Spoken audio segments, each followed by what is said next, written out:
Okay, meron na naman tayo rito guys na re-repair na RPM gauge. Yan, bali 4G63 engine. Yan, EFI. Yan, gasoline engine. Yan. So ito guys ang problema niya, itong kanyang RPM gauge. Sir. Yan, itong kanyang RPM gauge. Hindi gumagana. Kumbaga kulang na kulang ang palo niya. Kapag ginalit ang makina, talagang hindi pumapalo. Yan, pakita ko sa inyo guys. Yan, start natin. Dapat to guys, kapag in-start ng makina, papalo man lang siya rito sa 800. So siya hindi talaga pumapalo kahit na dito man lang sa unang guhit. Kailangan pang galitin bago siya papalo talaga. Ng kaunti lang. Yan, start natin. Yan, naka-under na yung makina. Patayin natin radyo. Yan, baka maka-copyright tayo. Yan, ito guys, gagalitin natin yung makina. Yan, kailangan galitin ang makina bago siya pumalo. Yan, matagal nang ganito. Ano namin, ganyan na talaga siya. Yung binili nyo sir. Kailangan guys, kapag pinaandar ang makina, dapat papalo siya rito. Nasa 800 o bago mag 1,000. Kaya kailangan pang galitin. Yan. Bali ito guys, kapag pinaandar yung makina, kapag gasoline engine at ginalit nyo yung makina, ayaw talagang pumalo. Talagang sagad na sagad yung revolution nyo, galit na galit, pero ayaw pumalo. Yan, kumbaga patay talaga. Yan, dito guys, papakita ko sa inyo. Meron pang isang dinadaanan yan bago siya pumunta sa RPM gauge. Yan, ito guys yung makina. Yan, ito guys, check nyo to. Kapag may putol na wire yan, bali dalawang wire yan. Kapag putol ang wire niya na isa, hindi rin talaga gagana yan. Kasi kasama yan guys papunta sa RPM gauge. Bali dalawang wire yan. I-check nyo. Minsan guys, napuputol yan kaya hindi rin gumagana yung kanyang RPM guys. Bali ito guys yung sila sir. Sir, baka meron kayong babatiin. Bati ka. Shout out ko na sa ECB 155 Laguna chapter. Guys, kita-kits sa 16. Yan sir. Sir kayo sir, baka may babatiin kayo. Bati kayo. Shout po sa dyan sa Landayan. Yan sir. Sir, bali taga-saan kayo sir? Landayan. Sampo sir? Landayan. Landayan lang pala sila sir. San Pedro lang pala. Yan, bali ang gagawin namin dito, kakalasin ko to guys. Itong kanyang RPM gauge. Yan, kakalasin namin to, itong RPM gauge, itong dashboard. Bubuksan namin para makuha natin itong kanyang RPM gauge. Yan, pakita ko sa inyo guys kung alin lang ang bumibigay na piyesa dyan. Bali, dalawang capacitor guys ang bumibigay dyan. Pakita ko sa inyo mamaya kapag nabaklas na namin. Okay guys, ito natanggal na natin yung kanyang panel gauge o dashboard. Yan. Ito guys, ito ang re-repair natin, itong kanyang RPM gauge. Yan, kumbaga ang sira nito, dalawang capacitor. Yan, ito guys yung ipapalit natin pyesa. Bali, dalawang capacitor. Yan, ito guys ang bibili nyo sa mga bilihan ng mga pyesa ng TV. Yan, sabihin nyo lang to. Yan, 25 volts. Yan, kita rin. 25 volts, 10 microfarads. Yan. Yan yung bibili nyo sa mga bilihan ng mga pyesa ng TV o radyo. Bali, dalawang piraso yan guys ang papalitan natin. Yan, ito yung mga pinagpalitan ko nakaraan. Yan, marami na tayong mga pinalitang mga capacitor. Yan, bali sa diesel engine at saka gasoline engine guys. Parehas lang ang capacitor niyan na mga ipapalit nyo. Yan.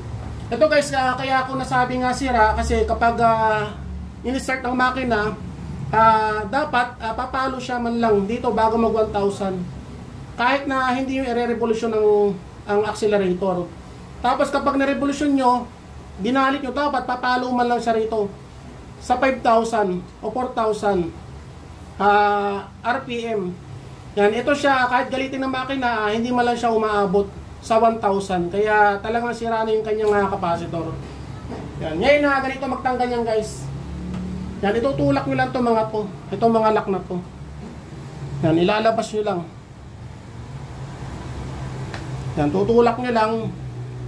Medyo ingat lang guys kasi medyo nababasag yan. Yan, may mga lock yan. Tapos bubunutin nyo lang ng ganyan. Yan, tanggal na. Yan, tapos ito guys yung RPM gauge. Ito yung sinasabi ko, dapat kapag ginalit ang makina, papalo siya rito. Yan, mga 5,000. Yan, huwag nyo na paaabutin dito guys nang naka-neutral kasi baka masira ang makina nyo. Pag dito nyo pinaabot sa pula. Yan, tapos ito guys yung tatlong tornilyo. Kailangan alisin nyo yan. Pag alis nyo guys sa counterclockwise, papunta sa kaliwa. Yan, ang pagbabalik naman clockwise. Yan, dito guys papakita ko sa inyo kung alin lang ang bumibigay na pyesa dyan. Yan, natanggalin nyo lang to, 3 piraso.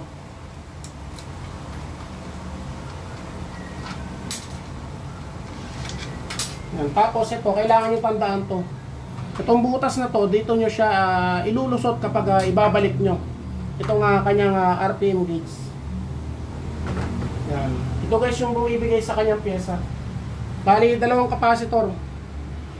Yan, ito. Itong 2 na to. Yan yung papalitan natin.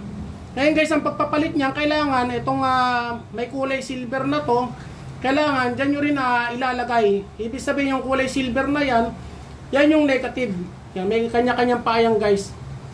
Kailangan guys, kung saan nakatutok ang negative, doon nyo ilalagay ang negative. Huwag nyo ipabaliktad kasi kapag nabaliktad nyo yan, masisira yung kanyang IC. Ito yung kanyang IC, masusunog yan. Yan. Dito naman sa ipapalit natin guys na capacitor, meron niyang negative. Yan, ito yung kanyang negative sign. Ang positive niya guys, ito ay mahaba. Kailangan yung positive guys, dito nyo ilalagay. Yan, ang positive niya guys, nasa likod. Doon nyo ilalagay yung positive. Ang negative, dito, ito may kulay silver. Yan, ito guys, hindi ko na pinapakita to kung paano yung gawin kasi medyo maselan to. Ang gagawin ko na lang dito, papakita ko sa inyo mamaya kapag naikabit ko na yung kanyang capacitor. Okay guys, ito, napalitan na natin ng 2 capacitor. Yan ito. Ito yung sinasabi ko guys, kailangan yung negative yun nandito. Huwag nyo mababaliktad kasi masisira ang IC nyan. Yan, tapos i-check nyo rin kung merong mga sumobrang hinang, kailangan hindi siya didikit sa kabilang mga paa. Yan, ngayon ibabalik na natin. Tapos ito guys, nagpalit na pala ako ng 4 na LED para sa kanyang park light. Yan, 4 na piraso. Yan, pinalitan namin guys itong kanyang pinalit na ilaw, kulay blue. Ang pinalit ko guys yung maliwanag na super white. Yan, super white yan. Ngayon ito ibabalik na natin. Ito yung sinasabi ko, kailangan may itutok nyo itong butas na to dito para may sentro nyo yung kanyang mga tornilyo. Yan, dito. Kasi kapag lumihis yan, hindi nyo maipapasok tong 3 tornilyo. Yan, ang pagbabalik niya clockwise na. Kailangan guys, ang pagsisikip niya sakto lang Kasi kapag nasobrahan nyo, masisira yan. Hindi nagagana yan. Hindi yan katulad ng mga tornilyo na malalaki na pwede nyo sikipan na masikip talaga. Yan, kailangan sakto lang. Yan, clockwise. Ang pagluluwag naman guys, counterclockwise.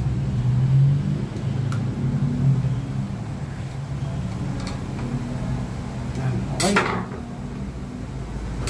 Tapos ito guys, kailangan malinisan nyo na rin.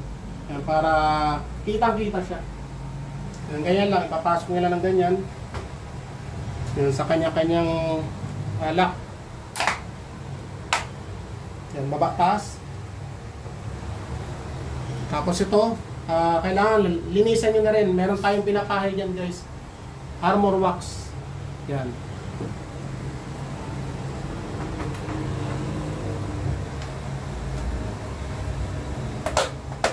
Yan. Okay, napaka linaw. Ngayon na, testing na natin guys. Kung gagana ba.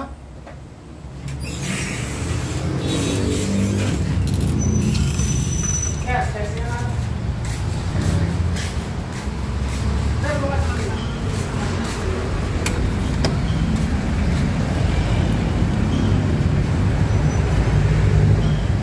Ganito guys yung kanyang socket. Kapag dalawa lang yung kanyang socket, ibig sabihin na manual transmission yan. Kapag tatlo, ibig sabihin na automatic transmission. Ganito guys, dalawa lang kaya manual transmission lang yan. Yan, papasok nyo lang ang ganyan. Ang kailangan na naka-lock siya. Yan, bali dalawa.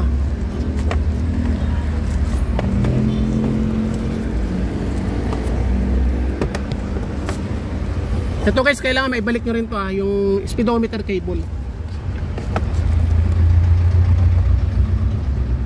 Yan, kailangan nakalock siya maigi. Medyo ingat lang guys.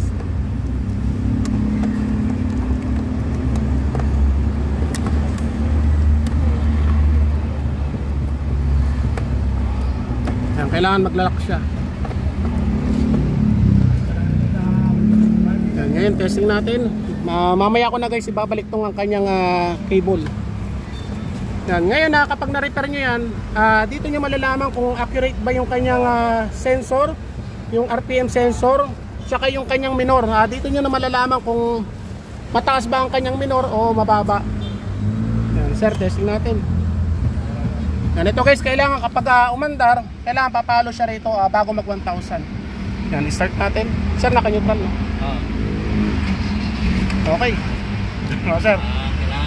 Yan, kapag sa unang start guys, medyo mataas yan. Yan, kailangan bababa yan. Yan, bumababa na. Patay natin yung radyo. Sir, pakipatay mo. Baka makaberate tayo. Yan, ito guys yung sinasabi ko, kailangan pumalo siya ng 5,000. Yan.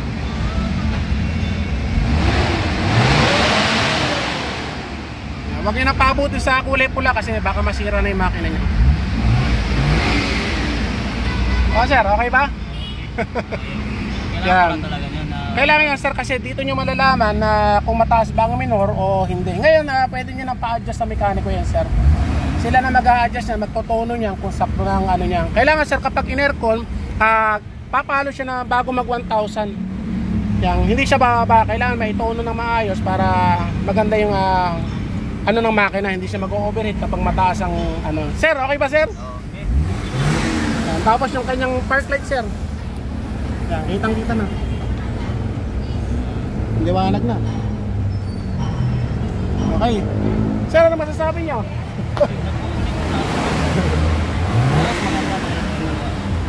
Quality sir. Yan. Kasi sa iba sir, pag papalit ka na ng assembly niyan. Bali, ganun lang guys, katulad yung pinakita ko, papalitan nyo lang ng dalawang capacitor. Ang sasabihin nyo sa electrical kapilya mga piyesa ng mga TV, 25 volts, 10 microfarads. Okay guys, maraming salamat sir. Thank you.